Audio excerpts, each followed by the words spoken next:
Hi guys, welcome back to the channel. So in today's video, we're talking about 20 plus ways you can keep yourself warm without turning up your heating. Some of those tips that also will be rather helpful in a grid down situation. I think many of us have normally a point at which we decide to put the heating on. Generally, we wait until November, but previous year our heating was on pretty much all the way throughout October because very chilly. This year, however, it has been rather mild and really warm. We're now in November and it's still very warm. I think we only had the heating coming on a couple of times. Nonetheless, just out of interest, guys, if you do have a specific date at which you refuse to put the heating beforehand, please comment down below, just out of interest. Otherwise, guys, let's get on with our list. So number one, guys, is shut the front door. I say this, I don't know how many times I've actually said this to my husband or to my little one. It is very important to keep your door closed.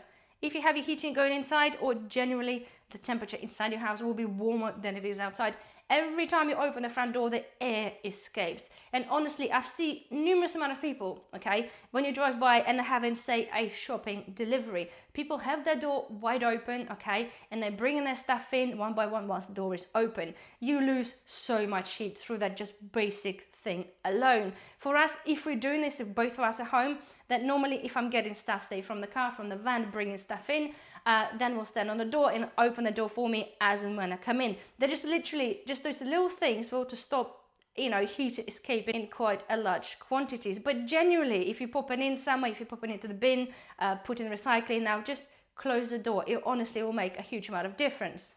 Another thing, guys, in talking about the doors, you can actually put a curtain outside your front door. I've seen that people doing this in quite a lot of cases. If you have an ability and if your doorway allows you to do this, you can put a little extension or tension rod and put a curtain in there. Again, during the night time when it is colder, it will help the cold air coming in or hot air coming out. It won't make like a huge amount of difference, but it will certainly eliminate drafts and it will make some difference. But again, one of the odd ones, not the odd ones, but is to move your furniture from the radiators. I know it's very hard in certain instances, but a lot of people put their settees right up against the radiator. Yes, you might think that the heat will be rising up from the radiator upwards, but at the same time, guys, that radiator will be heating up your settee and will be heating up the wall. I totally understand you might not be able to fully move the settee out, or any furniture. Move this a little bit forward so you do have the space for more heat to go up. At the same time, quite often, guys, okay, the radiators are actually right underneath the windows. And if you do have long curtains, and if you just draw your curtains and it covers the radiators, it's a very bad idea, okay? Tuck your curtains under or behind the radiator, because if you think about it, your curtains are covering the radiator, so all the heat that comes from the radiator is behind the curtains and escaping through your window. As we are on the window subject, guys, tape your windows. I remember my mum doing this every winter. Take some sort of decent tape, be it a gaffer tape, duct tape, any kind of tape that will stick to your plastic and actually tape the windows. I know it sounds really OTT, but our windows, right, our house is fairly new, but the windows are absolutely shocking. If you put your hand, okay, you can do this test with the lighter. If you put the lighter next to the window, you will feel, if the light are flickering, okay, that means you have a draft coming in. And genuinely, you will still feel this with your hand. But taping around the window is going to make a huge difference. If you wanted to push this one step further, you can actually tape the whole window frame or the whole window with either a bubble wrap or really thick plastic. And again, they'll make a huge difference. Don't forget, don't do this everywhere in the house because you do need ventilation, especially in the areas, say if you've got the ensuite or the bathroom nearby. It is very important to have a ventilation because otherwise the mold and condensation is going to ruin your house and is really not good for your health neither. As we are again on the radiators as well, you probably aware, you might have heard, there's been a thing in the news that suggested pensioners to use a crisp packet to tape them behind the radiator to save on heat, which I think was absolutely a diabolical advice. Nonetheless, it's a subject for a different video, but putting a reflective foil behind your radiator going to help your radiator efficiency in terms of that your wall that is behind the radiator not going to be soaking in all that heat. So we have is it's basically like a bubble wrap, but it's covered in foil. It is really rigid, so it's really easy to work with. You cut it up to the size and you slot this behind the radiator, so when the heating comes on, that will bounce back your heat back in the room rather than the wall soaking it in. They're not particularly the cheapest, especially if you do have a lot of radiators, but you can do the same with a cardboard and foil. Again, to be fair, by the time you bought foil, decent foil is quite expensive, and you want to make sure your cardboard is covered in the foil, but the options are there to do either this or use the foil. And if you follow the news advice, then yes, you can collect some foil packets and you can stick them on the wall behind the radiator. The next thing is draft. Again, might sound like a common thing, but of course we'll have drafts. They're just underneath the doors. So you can either, guys, improvise and you can get yourself a pool noodle, one of those little long things that the kids swim in the swimming pools. You can either buy a pipe warmers. You can buy them in any plumbing shop. It's basically like a pool noodle, but it's grey and they already cut it across. Or you can buy some draft excluders. I've shown them on the video before. I think I got them from Temu. It's pretty much the same thing. Pool noodle other side and a bit just linked by a bit of a fabric. So when you close the door, there is no draft coming in whatsoever. There are many, many ways, guys. If you're making stuff, you can make your draft excluders by having rice, put it in the bag, you stitch it together. The options, like, is a lot of stuff there on the market, guys. Even as simple as the cuddly toys will actually do the job. The next thing is, again, a pretty obvious one, but if there's some rooms in the house that you do not use, just close the doors. You'd be very surprised how much of heat escapes. Obviously, the heat kind of distributes between the rooms in the house. So if you do have a very cold room, the one you don't use a lot because it has a lot of windows and you're not really using that, if you warming up the room or hallway next to it, it's inevitable the heat will go into that room. So by closing that door, again, and putting a draft excluder in there, you make sure that the heat that you're paying for stays in the room you want it and not in the room that you're not using. Another little simple trick is actually rugs. Believe this or not, and we're really mainly talking about the ground floor. It depends a lot on what you have on your floor. If you have a carpet, that you're already on a bonus on that one.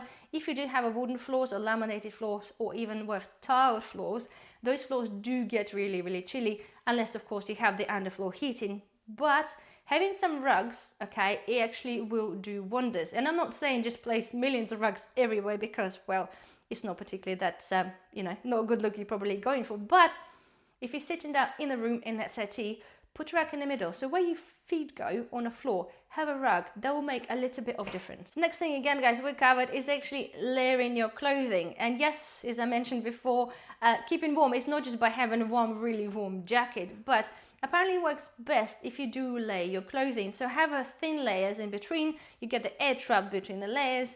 And once the air gets warmed up by your body heat, you'll stay warmer for longer.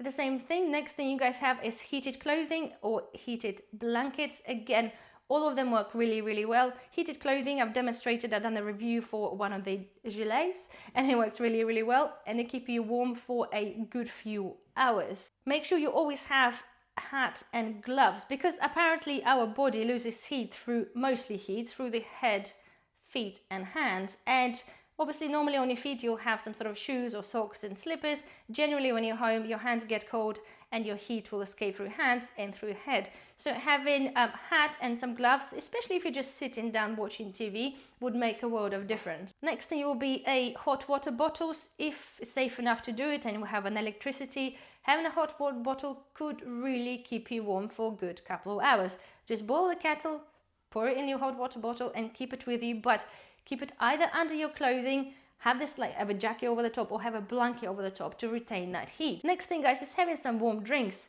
I know it sounds a bit, kind of a common sense really, but having some warm drinks periodically will keep you hydrated and it'll keep you a little bit warmer. At the same time as well, when you're holding on a cup of tea or cup of coffee, whatever you're drinking, it is warm. So it keep you warm on the inside for a little while and also keep your hands warm.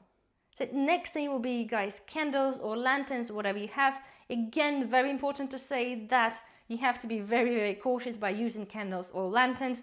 Make sure you do have a carbon monoxide alarm and make sure you have a fire extinguisher or a fire blanket. Never put the candles unattended as it goes and put them somewhere on non-fire retardant or in fact on fire retardant surface.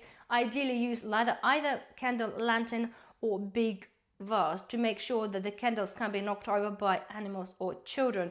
It is a common sense, but I can't stress enough as the precautionary thing that yes, candles are good, okay? They can be good. That could create you extra warmth, but be very, very careful. Another really good thing, and it's actually a very fun thing, which we've done before, is create an inner shelter. If you have a tent, like a camping tent, and you have a room to do this, be it, of course, depends, guys, what, the size of your living quarters and the size of your tent and the amount of members of family, pitching up a little tent on the inside, it could be the bad idea, and it actually is a lot of fun. Believe this or not, creating a micro environment, whatever you are, will create a huge amount of difference. Because just imagine a little tent, say it's a meter, meter by 2 meters, and you can have two of you sitting there playing some games. You'd be really surprised how quickly that tent will warm up. And if you do have a prolonged period of time of, say, no electricity, or we can't afford electricity because it's too expensive, or we generally just want to cut down on paying that, having that could be quite a bit of fun, and it will keep you that much warmer. And then next, bring me on to sleeping bags. Yep, sleeping bags. There's an array of them available on the market. If you're going camping, you know where they are. They come in the different, obviously in the different grades in terms of the temperature resilience, but you could go from something that's very light to something that's very thick, and it will keep you really warm in like minus conditions. So having a sleeping bag, whether you sleep in it in your bed or even decide to sleep in a tent, it could be a good idea. I also have one of the suggestions from the one of my viewers, that if you take a sleeping bag and then you cut this kind of across at the bottom, and you separate the part, and then you stitch it together, you can create yourself pretty much a walk-in sleeping bag, which sounds like a very, very good idea. Sleeping bags are designed to keep you warm in really extreme situations. So if you're at home just lounging about, get the sleeping bag out and just sit in it. So the next thing, guys, is keeping hydrated. Believe this or not, but if you're dehydrated, your body temperature drops and you start feeling much colder. So hydration, be it drinking water or your hot beverages, will keep you warm in more ways than one. The next one is consuming some complex carbs and some high-calorie foods. Again, when you're consuming those kind of foods, your body will take longer to digest. When you're going through a process of metabolism, it'll put your body temperature up. It's only kind of minor thing, but it is still worth noting just in case. And last but not least, guys, is keeping active. I've noticed that, and I'm sure we all done at some point. If you've been doing something throughout the day and you just sit down for a second to have a cup of tea, or just sit down for a minute, and if you sat there for say 10 minutes and you get up, you started to feel a bit chilly. Whether if you're running around the house, doing the housework, you feel already warmer. So it is not just, it is a logic behind madness. When you're physically doing something, being just little something, as long as you're walking around, or just very minor exercise or very minor movements will make a huge difference. So that's that, guys. Hopefully you have found this interesting somewhat, or maybe helpful in fact. I know some of this is a common sense, but hopefully there is some tips that you pick up that you may never heard of.